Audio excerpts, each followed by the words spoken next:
In this video, we're going to talk a little bit more about how the three device designs of your website work together and how to customize your pages to fit each device individually.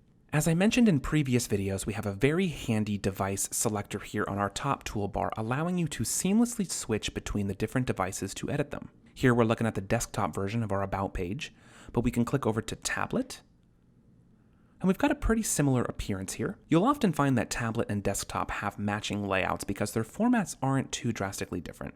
We've still got full width imagery and multiple columns side by side. But now let's click over to mobile. And here we'll notice some significant differences. Many elements are sized smaller, we no longer see columns side by side, but rather they're stacked vertically, and overall we've got the same content, but it's displayed in a much more vertical and mobile-friendly format. So how does this factor into our design changes, and how do we customize for each display? Well, it really comes down to what kind of changes you're making. A good rule of thumb to remember is if you change what is displayed, like the content itself, it's going to reflect on all devices simultaneously. If you're changing how it's displayed, speaking specifically to the sizing and alignment, it'll usually need to be individualized to the device. For example, let's start on our desktop version.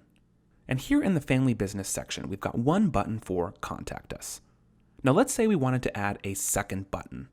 Well, I can right-click on it, we'll copy it, and I'll right-click once again and hit Paste. Now let's align this to the left to match the other one.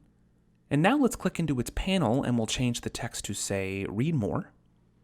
And just for the sake of demo here, let me go into the design section and we'll change the border to be something like bright red, just so we can tell the difference.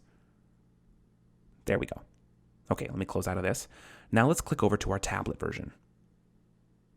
And here we can see those exact changes we made are also visible here for tablet. And if we click to mobile, we get something really interesting.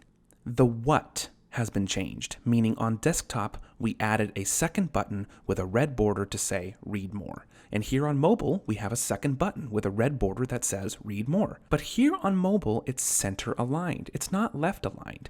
The alignment and sizing would be something that's device specific. I'll show you. Here on mobile, let's size these both down to be about half the size. And then just for the sake of demo here, let's align them both to the far right. It looks weird, but I'm making a point.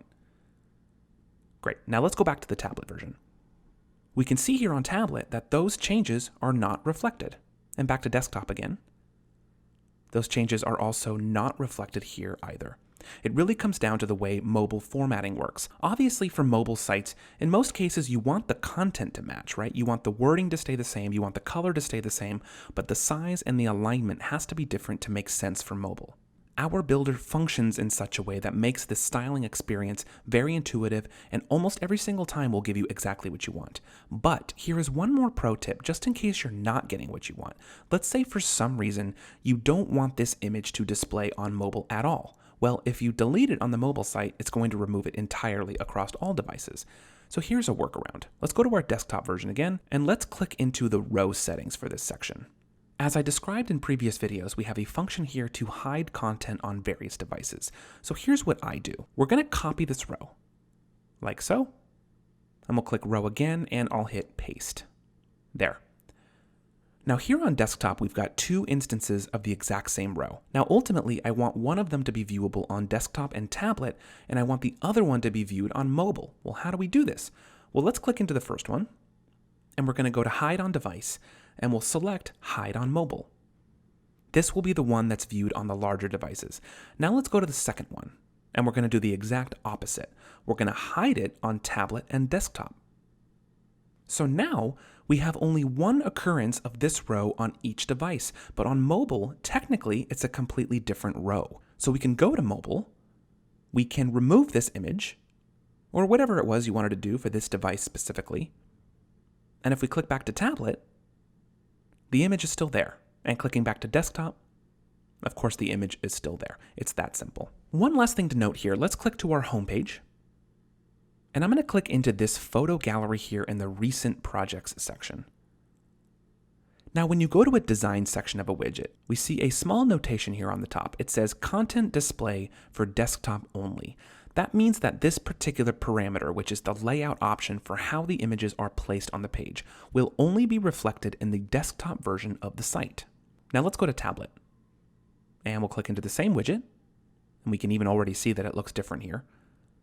Into the panel, this one shows for tablet only, and the same goes for mobile. So keep an eye out for stuff like this, particularly when it comes to layout grids. There are certain settings in various widgets that wouldn't make sense to apply to all three devices, so the builder here will account for that automatically and will allow you to style for each individually. But always remember, at the end of the day, if there's a particular styling parameter that you aren't able to parse out for a specific device, you can always create a new row like I just showed you and do it that way. Ultimately, you have complete control over your content and how it's displayed among devices, all without ever requiring you to build the site 3 times. It's pretty awesome.